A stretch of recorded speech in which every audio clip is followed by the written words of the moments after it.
Good afternoon, everybody. How are you? Good to see you all. What we have seen transpire in Los Angeles, California in recent days is shameful. Left-wing radicals waving foreign flags viciously attacked ICE and Border Patrol agents as well as Los Angeles police officers. These criminals injured police, threw rocks at police cars and officers, burned vehicles, shut down freeways, and lobbed Molotov cocktails, all because the Trump administration was removing violent criminal illegal aliens from the city. These attacks were aimed not just at law enforcement, but at American culture and society itself. Rioters burned American flags, chanted "Death to ICE," and spray-painted anti-American slogans on buildings. But President Trump will never allow mob rule to prevail in America. The most basic duty of government is to preserve law and order, and this administration embraces that sacred responsibility. Democrats like Governor Gavin Newsom and Mayor Karen Bass shamefully failed to meet their sworn obligations to their citizens. They didn't have the courage to do the right thing and protect law-abiding Californians from rioters. That's why President Trump deployed the National Guard and mobilized Marines to end the chaos and restore law and order. The mob violence is being stomped out. The criminals responsible will be swiftly brought to justice, and the Trump administration's operations to arrest illegal aliens are continuing unabated. When the initial immigration enforcement actions took place on June 6th, Mayor Bass took to social media to say she was deeply angered by what has taken place. Mayor Bass then embarked on one of the most outrageous campaign of lies this country has ever seen from an elected official, blaming President Trump and brave law enforcement officers for the violence. She accused heroic American immigration and customs enforcement officers targeting illegal alien murderers, rapists, and pedophiles of, quote, sowing terror in communities and disrupting basic principles of safety in our city. Around the same time, Governor Newsom claimed that immigration enforcement actions were causing chaos. That's how radical Democrats have become. Their opposition to President Trump has forced them to side with illegal alien criminals in their communities and violent rioters and looters over law enforcement officers who are just doing their jobs. Mayor Bass and Governor Newsom fanned the flames and demonized our brave ICE officers. Instead of defending their city and their state, Karen Bass and Gavin Newsom claimed that in order for the riots and the violence to stop, ICE needed to leave and immigration raids must end. In other words, the position of the Democrat Party is that the federal government is not allowed to enforce our laws and to arrest and deport illegal alien criminals. They're attempting to use a violent mob as a weapon against their own constituents to prevent the enforcement of immigration law. This is deeply un-American and morally reprehensible. President Trump received a clear mandate from voters to reverse the illegal invasion ushered in by Joe Biden's open border and to end the lawlessness represented by Karen Bass and Gavin Newsom's California. President Trump promised to carry out the largest mass deportation campaign in American history, and left-wing riots will not deter him in that effort. Sanctuary cities and states will no longer be allowed to shield illegal criminals from deportation. Just take a look at some of the illegal monsters who were taken off the streets in Los Angeles in recent days. A Vietnamese national, a known gang member with a conviction for second-degree murder. A Mexican national with convictions for child molestation who was armed with a dangerous weapon and had previous arrests for robbery and domestic violence. A Filipino national with convictions of rape, assault, burglary, and theft. A Mexican national convicted of statutory rape, narcotics violations, and hit and run. A Nicaraguan national with convictions for domestic violence and hit and run, and a previous arrest for willful cruelty to a child. And an illegal alien from Mexico who was arrested after allegedly throwing a Molotov cocktail at law enforcement officers during the Paramount riots on Saturday. He is now being charged with attempted murder.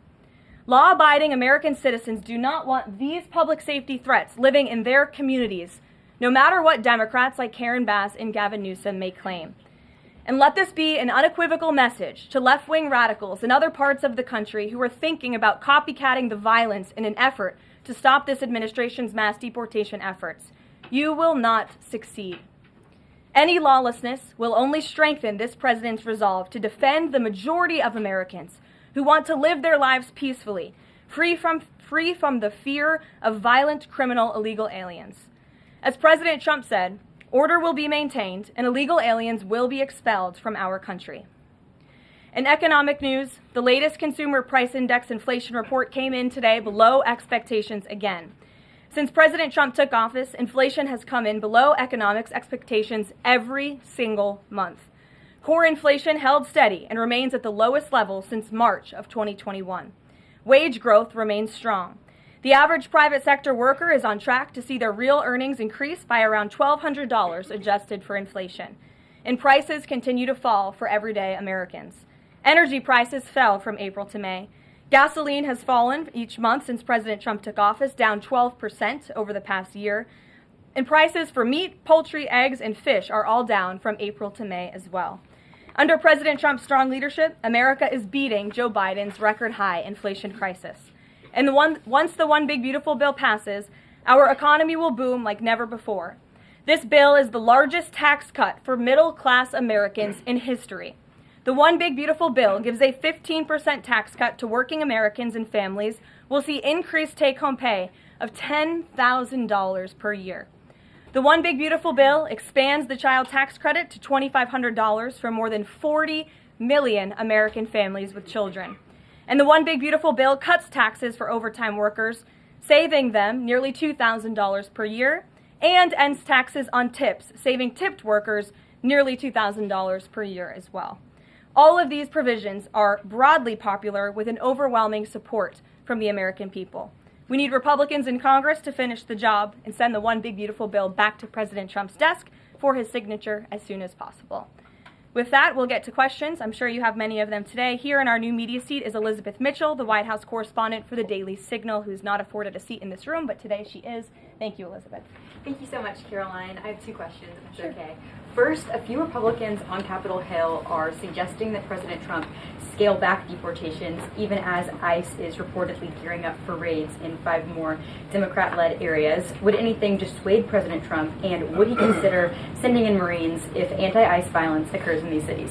Well, I think I may have just answered both of your questions with my opening monologue. The Trump administration is going to continue the mass deportation effort that the president promised the American public. Many of you were at those rallies in cities and communities across the country when the president spoke about his commitment to removing violent illegal criminals and anyone who has broken our nation's immigration laws from American communities. And God bless our ICE and Border Patrol who are working hard on that effort. This administration is going to continue that. And it's part of the reason we do need the One Big Beautiful Bill to pass as well, may I add, because the bill provides funding to hire more ICE agents and Border Patrol agents, more personnel on the ground to conduct this important public safety work. Thank you. And on another topic, President Trump has indicated that aides to former President Biden who used the auto pen to sign major orders and pardons should be investigated for potential crimes. Does he think that Biden allowing, or at least being negligently unaware of this activity, was an impeachable offense? I haven't heard the president address whether it's an impeachable offense, but it could perhaps be a criminal offense, especially on behalf of staffers who may have been utilizing the president's signature without his authority or consent. I understand that Republicans on the Hill are moving in the right direction to call attention to this and to bring in some former White House staffers who clearly knew more than they ever shared and never addressed with the American public. And so we look forward to seeing where this investigation continues, and I know the Department of Justice is also looking into the matter as well. Alex, good to see you today. Good to see you, Caroline. Thank you. You mentioned foreign flags being flown during these protests. There are protest activities being organized for this weekend. Part of it are Democrats saying they want to reclaim the American flag. It's also being titled No King's Day. Does the president see himself as a king, and does the White House expect to see American flags being flown during these protests this weekend? The president views himself as the president of the United States of America. This is a constitutional republic, and we want to see all of our citizens be proud of the country in which they are given the privilege and the blessing to live. And I think that those images of foreign flags being waved by illegal criminals and by violent rioters in the face of cars blowing up and of flames in the city. I have photos of that here to show you. With this violence and destruction that occurred, is an image that Governor Gavin Newsom owns. This is his city, and President Trump saw these images, and he said that is not going to be accepted or tolerated, and hence why he deployed the National Guard and United States Marines who have helped to quell that violence. If I can ask another, Sure. If the president does end up deploying any National Guard members, perhaps Marines, to blue states, would he be in contact with the governors prior to this? Would it be necessary? Well, President Trump was in contact with Governor Gavin Newsom despite some of the claims he's made in the last couple of days. The president called the governor on Friday evening and told him to let law enforcement in California do their jobs. And the Los Angeles Police Department, by the way, are fantastic people. They are trying to do the work that they've so bravely signed up to do, to enforce the law. But they have been kneecapped by incompetent Democrat policies and Democrat politicians who do not allow their local law enforcement to correspond and coordinate with federal immigration authorities. And so the president gave Gavin Newsom a warning and said, get it together. 24 hours later, we saw more images like this. We heard about Border Patrol agents who were being the target of rocks. These illegal criminals were throwing rocks at our Border Patrol and ICE agents, and so the president made the decision to federalize California's National Guard. Stephanie. Thank you. Two questions on the China trade deal, if I may. Sure. First, will the president formally sign the trade deal, and if so, when? Secretary Lutnick sort of alluded to the fact that it might be in a couple of days, but I'm curious if there's anything more specific to read out. Sure. Well, I do have more specifics for you. I spoke to the president about this. He spoke to his trade team, who did a fantastic job negotiating this on behalf of the United States and meeting with their Chinese counterparts. The president is talking to them about the details of it now. But what the president heard, he liked. China has agreed to open their markets to the United States separately of this deal. And when it comes to this deal, we're going back to the terms that were agreed upon in Geneva for the release of some of those critical minerals and the magnets from China to the United States. And we have agreed to fully comply with the Geneva Agreement as well. So the president is reviewing the details of that with his trade team now, and you'll hear more from him, I'm sure. And then the second question, on tariffs, Secretary Lutnick suggested that the tariffs would remain unchanged with China. I'm wondering if there's any room for them to negotiate even lower, or if this is the floor. I won't get ahead of any further negotiations. We're in a great place right now, and I would add that this is the result of a lot of hard work from the president and his team, and the president has a good and respectful relationship with President Xi, and as you know, they had a direct conversation which led to this success that the president announced on Truth Social this morning. JJ. On North Korea, has the president tried to resume dialogue with Kim Jong-un? There's some reporting that the president sent a letter and tried to give it to Kim Jong-un through some North Korean diplomats through the UN, and they declined to take it and send it to Kim Jong-un. The president remains receptive to correspondence with Kim Jong-un, and he'd like to see the progress that was made at that summit in Singapore, which I know you covered in 2018 during his first term. As for specific correspondence, I'll leave that to the president to answer. Sure. Good afternoon. Yeah, thanks. Back to the trade deal negotiations with China. Jimmy Lai, as you know, is a pro-democracy advocate, Catholic, sitting in solitary confinement in Hong Kong as we speak. His family believes he may be close to death. Did his name come up, Jimmy Lai's name come up in these negotiations with China? Not to my knowledge. I understand the negotiations were very much focused on our trade and economic relationship with China. Does the president believe he can free Jimmy Lai from prison? I'll check with the president. It's certainly an important issue, and I'll get back to you. Thanks, Karoline. The president said yesterday that paid insurrectionists were behind or involved in the protests in Los Angeles. Does the White House have any more details about who they believe is paying these protesters? The president spoke about this last night when he returned from Fort Bragg, because frankly the president has a lot of common sense, and if you look at some of the imagery that we have received from the Department of Homeland Security and ICE and law enforcement who are on the ground, you will see boxes and boxes of very professionalized masks and rioting equipment being dropped off for these protesters. So it's a good question the president is raising, and one we are looking into, about who is funding these insurrectionists and these rioters and these protesters and these illegal criminals. And I have updates for you on the numbers, by the way. Since June 6th, there have been 330 illegal aliens that have been arrested as part of these riots in Los Angeles. 113 of those illegal aliens had prior criminal convictions. And overall, and this includes arrests of American citizens, there's been 157 people arrested for assault and obstruction-related charges, including the attempted murder of a police officer with a Molotov cocktail. So who is funding these illegal aliens who are coming in with this very professional riot gear? It's a question everyone in this room who cares about truth should be asking. And we encourage your help in trying to get to the bottom of that question. Indina. Thank you, Caroline. About Elon Musk, he issued an apology this morning. Has the president accepted the apology, or does he think it's too little too late?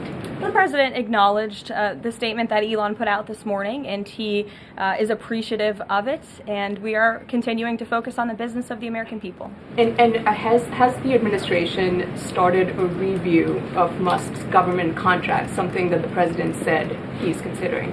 What do you mean by that? Has the administration started a review of the contracts that Musk and his companies currently have? No efforts have been made on that front as far as I'm aware. And just one more, if I may, on just everything sort of we've seen so far with the president's response to the LA protests. There is criticism that seems to suggest that the president responded the way he did because it was a deliberate, calculated attempt to sort of shift focus away from his feud with Musk. How would you respond to that? The president responded to the LA riots, condemning the violence from Musk. That's an incredibly disingenuous attack. The president saw images of Border Patrol and ICE agents being hailed with rocks and Molotov cocktails. He saw vehicles being burned to the ground with illegal aliens flying foreign flags, and that's what prompted the president to have this response that has clearly worked, because last night in Los Angeles you didn't see many of those images. And I would add the governor and the mayor need to actually do more. I know Gavin Newsom had a big address to the nation last night. I guess he thought that's what it was for maybe his future political ambitions, but he spoke a lot of words. We haven't seen action. California has been a mess for years because of the incompetence of Gavin Newsom, so the president was responding to that only. Caitlin. Caroline, 2 questions for you. Sure. Over the weekend, Secretary Noem sent a memo to the Pentagon asking Secretary Hegseth to have and direct the military that's on the ground in LA to arrest and detain what she said were lawbreakers. Is the president okay with that? And under what authority would the members of the military be able to arrest people inside the United States? I can't speak for a letter that came from the Department of Homeland Security. I can't speak for the president and what's currently happening on the ground now. And as you know, the president federalized the National Guard under U.S. Code 10, which he has the authority to do. And our United States Marines and the National Guardsmen and women who are on the ground right now are helping to create a peaceful environment for ICE and Border Patrol, who were being, again, hailed with rocks, who were being violently and viciously attacked. They needed reinforcements, and so our United States Marines who are on the ground are providing those reinforcements to ensure the environment is peaceful so that these raids and deportations can continue. But he realizes they can't actually arrest people unless he invokes the Insurrection Act, which, I mean, seemingly was not something that was in Secretary Noem's memo, a clear distinction she did not make there. Again, you're trying to conflate a letter that was sent to the Department of Homeland Security to the president's legal authority. The president understands the legal authority that he invoked, and that's the current situation right now. When it comes to federalizing the National Guard, what is the specific criteria that the president is using for when he's deciding to do that, and in which states? The president was asked and answered this yesterday. He wants to see an end to the chaos and the violence. He doesn't want to see law enforcement officers being attacked. He wants to see peace. He wants law-abiding Californians to be able to bring their kids to school, to be able to go to work without seeing this violence in the streets. That's what the president's hoping for, and that's why he's taken this action. John. Thanks a lot, Caroline. 2 questions on 2 separate topics. One has to do with the military parade taking place here in Washington this weekend. There's a lot of security around the White House complex, around the Capitol complex, even along the tidal basin. Is that just proactive? Are you expecting anything in particular in terms of unrest like we've seen in Los Angeles? These are proactive security measures to protect those marching in the parade, many of whom will be veterans and our brave men and women in uniform and Gold Star families. There's going to be military families from around the country who are flying into this parade. And of course, it's to protect the spectators who will be enjoying this incredibly patriotic show on Saturday, and I hope you'll all join us there. And then secondly, Secretary Pete Hegseth testified on the Senate side of the Capitol today, Yes. And he was asked about America's, the administration's view of Vladimir Putin's intentions. And specifically, it was asked whether or not his intentions go beyond, his territorial ambitions go beyond Ukraine. When That question was posed to the chairman of the Joint Chiefs of Staff. General Kane replied that he does believe that his territorial ambitions go beyond Ukraine, but Secretary Hegseth says it's not clear at this point. How does the president view this issue? The president has spoken on this. He said, as he calls it, he believes Ukraine was always the apple of Putin's eye. And he made it very clear to Putin in his first term not to invade Ukraine. Putin didn't invade Ukraine because of President Trump's peace through strength foreign policy agenda and the effective deterrence policies that he implemented in the first term. Unfortunately, because of the weakness and incompetence of the previous administration, Vladimir Putin made the decision to invade Ukraine, and now we have this brutal war which the president is working very hard to end. Jasmine. Thanks so much, Caroline. The president warned that any protest on Saturday would be met with force.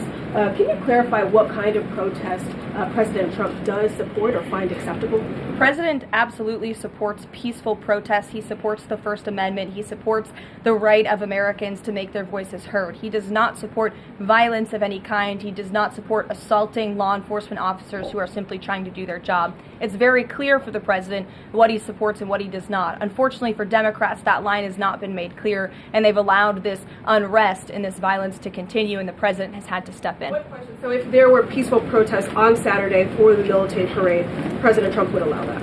Of course the president supports peaceful protests. What a stupid question. Raquel. Thank you so much, Caroline. Raquel, and then I can go to you, Francis. Go. Thank you so much, Caroline. I have two questions. One about Israel. Yesterday, the U.S. ambassador to Israel said the U.S. no longer is pursuing the goal of an independent Palestinian state.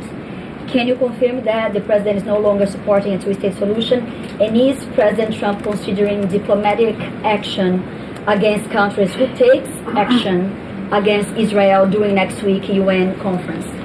Right now, the president views the situation in Israel and Gaza as deeply unfortunate and needing to end. And the president is realistic about the current state of affairs in this region of the world. And that's why the president has said the number one focus and priority of the administration is to release all of the hostages from Gaza and to end this conflict as soon as possible. The administration is still pushing very hard for the release of all the hostages.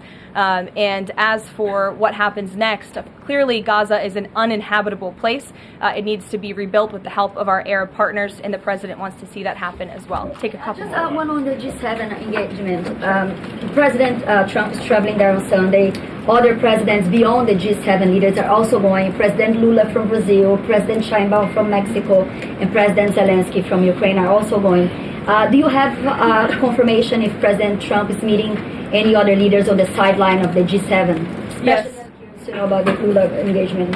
I can confirm there will be quite a few bilateral meetings between the president and other foreign leaders. The White House is still working very hard to finalize that schedule, and we will provide that for you as soon as we have it. Great. Thanks, Caroline. Just back to the China trade deal, can you talk about the status of the export controls that the U.S. imposed? Are those no longer being imposed? We are fully complying with the Geneva Agreement. Go ahead. Sure. Thanks, Caroline. One foreign question for you and one domestic. The foreign, the president, of course, has said he would lift sanctions on Syria. Is there an executive order coming along soon to go do that? And is the president planning to try to get involved in any kind of a peace agreement between Israel and Syria that would disengage those two? To the best of my knowledge, the Treasury Department took action after the president made that announcement in Saudi Arabia. Okay. And then on the domestic side, you were just asked about the First Amendment rights issues. In the president's comments yesterday, though, he just said protesters would be strongly dealt with.